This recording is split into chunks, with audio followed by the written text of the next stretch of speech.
पहिली बातमी आहे विधानसभेमधनं। विधान परिषदेमध्ये आज मुख्यमंत्र्यांनी विरोधकांना चांगलेच आणि खडे बोल सुनावले। कोपर्डी प्रकरणावरनं, कोपर्डीतल्या हत्या आणि बलात्कार प्रकरणावरनं विरोधकांनी, खास करून धनंजय मुंडे, अजित पवार आणि नारायण राणे यांनी जोरदार आरोप सरकारवर केले होते। या सर्व आरोपांची सव्याज परतफेड आज मुख्यमंत्र्यांनी केली। सावंतवाडीमधली नारायण राणेंची दहशत, तिथली हत्या प्रकरणं, मारहाण इतकंच नव्हे तर राणेंनी वेळोवेळी विलासराव देशमुख, अशोक चव्हाण, अहमद पटेल यांच्यावर केलेली टीका याचा जाहीर उल्लेख मुख्यमंत्र्यांनी विधान परिषदेत केला। त्यामुळे सरकारला कटघऱ्यामध्ये उभं करणाऱ्या सत्ताधाऱ्यांचीच विरोधकांची मोठी अडचण झाली। मुख्यमंत्र्यांनी कोपर्डीतील आरोपीचा फोटो कसा दाखवला, त्यांना कायद्याची जाण नाही का, असं विचारणाऱ्या धनंजय मुंडे यांनाही राणेंनी कानपिचक्या दिल्यात। त्यामुळे आज दिवसभर मुख्यमंत्र्यांच्या राणेंवरच्या प्रहाराची चर्चा विधानसभेत चर्चेत होती।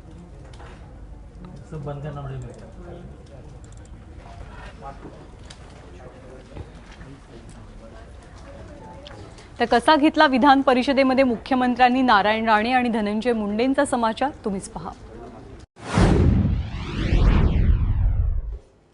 माननीय राणे साहेबांनी या अनुषंगाने एक चांगलं मोठं राजकीय भाषण केलं। पुष्कळ दिवसांनी विरोधी पक्षाच्या भूमिकेत राणेसाहेब आल्यामुळे खरं म्हणजे राणेसाहेब एक गोष्ट आपण विसरले। मी जरा रेकॉर्ड काढून बघितलं, ते जे शेतकऱ्यांच्या आत्महत्येबद्दल 302चा गुन्हा दाखल करा ही मागणी मी नव्हती केली, तुम्ही केली होती। तुम्ही केली होती। खूप गोष्टी शिकलो तुमच्याकडनं, असं नाही तुम्ही आमचे नेतेच होता। ते जे म्हणायचे तेच लावून धरायचो की नाही, त्यांच्या मागे होतं कोण? आम्हीच। आपण सांगितलं महाराष्ट्राला 3 मुख्यमंत्री वगैरे, साहेब मी एकच मुख्यमंत्री आहे, काळजी करू नका, आणि सक्षम आहे। ते 3ची सवय तुम्हाला असेल, एक रवी इकडे एक रवी तिकडे, आपल्याला लागत नाही।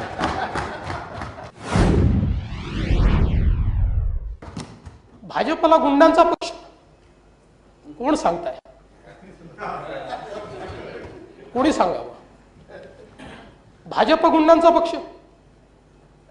आश्चर्य आहे भाई। काहीतरी मागणी करायची तुम्ही, काय रमेश गोवेकरांचं काय झालं, आणि काय तुमची दुसरी मागणी होती अंकुश राणेंचं काय झालं, आणि तुमची मागणी होती अजून काय काय बाबा, जाऊ द्या, एवढ्या मागण्या कशाला करायच्या? श्रीधर नाईक मला माहित नाही हो, ते तुम्ही मागण्या करायचे त्यावेळी, मी काही त्यात फार। आणि आता तुम्ही सांगायचं भाजप गुंडांचा पक्ष? साहेब मुन्ना यादवच्या संदर्भात आपण बोलले, कुठले गुन्हे आहेत हो? राजकीय आंदोलनाच्या गुन्ह्याशिवाय दुसरे कुठलेही गुन्हे नाही। आता सिंधुदुर्गमध्ये कोणावर काय काय गुन्हे आहेत हे या ठिकाणी मी सांगितलं, तर मग पार्टी ऑफ क्रिमिनल्स हे कोण आहे हे आपल्या निश्चितपणे लक्षात येऊ शकतं। पण जाऊ द्या, तेवढ्या डिटेलमध्ये मी काही जाणार नाही। पण सावंतवाडीमध्ये क्राईम नंबर 9/2016, 137, 135, 143, 147, त्यानंतर 11/016, 143, 147, 148, 149, 353, 332, 336, 447, 448, क्रिमिनल लॉ अमेंडमेंट ऍक्ट 1932। जाऊ द्या, एवढे कुठे वाचत बसतात। त्यामुळे मला असं वाटतं की मी असा एक डायलॉग ऐकला होता, जो काच के घरों में रहते हैं वो दूसरों पर पत्थर नहीं फेंका करते। आरोपीचा फोटो दाखवल्याच्या संदर्भातला एक मुद्दा आपण या ठिकाणी उपस्थित केला।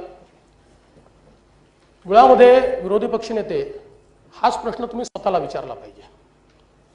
एक तर पहिली गोष्ट अशी, आपण तरुण आहात, उत्तम काम करता, पण एका जबाबदार विरोधी पक्षनेत्यांनी कुठलंही व्हेरिफिकेशन न करता एखाद्या मंत्र्याचं अशा प्रकारे चिरहरण करायचं. शेवटी माणसं जीवनात उठतात की इतक्या भयानक आरोपी सोबत तुमचा फोटो. आता हा फोटो ज्यावेळेस आपण इंडिकेट केला, आता जे तत्व आपण मला सांगितलं त्यावेळेस त्या तत्वाची पायमल्ली झाली नाही का? हे तर ठीक आहे की तो चुकीचा निघाला आपल्या सुदैवाने, पण तो फोटो आपण इंडिकेट केला. त्याच्यानंतर मी जो फोटो दाखवला तो पेपरमध्ये छापून आलेला फोटो दाखवला. आपण चेक करा. आणि महत्वाचं काय आहे, ओळख परेड हा जो विषय आहे की नाही, आपण एव्हिडन्स ऍक्टचा सेक्शन 9 बघितल्यानंतर त्याच्यामध्ये त्याची तत्व दिलेली आहेत. पण ओळख परेड हा स्टँड अलोन एव्हिडन्स नाही आहे. हा त्याच्यातला एक भाग आहे की ज्यावेळी तुमच्याजवळ इतर इररेफ्युटेबल एव्हिडन्सेस नाही. याच्यामध्ये इररेफ्युटेबल एव्हिडन्सेस आहेत. त्याच्यामुळे ओळख परेड वगैरे याला महत्त्व नाही, पण त्याच्या पलीकडे जाऊन सांगतो. आणि म्हणजे मला काही तुमच्यावर आरोप करायचा नाही. आपण गेलात तिथे, अनेक लोक त्या ठिकाणी गेलेत. पॉस्को कायद्याच्या अंतर्गत जे विक्टीम आहेत ते विक्टीम कुठे राहतात हे आयडेंटिफाय करता येत नाही. हा नियम आहे. आणि पॉस्को कायदा या ठिकाणी लागू असताना त्या ठिकाणी जाता येत नाही. त्या ठिकाणी त्यांच्या घरी जाऊन, आणि आपण गेलो की आपली चूक नसते, पण कॅमेरे येतातच आणि कॅमेरे येऊन त्या ठिकाणी शूटिंग घेतातच. तर पॉस्को कायद्याच्या अंतर्गत यापुढे आपण सगळे लक्षात ठेवू.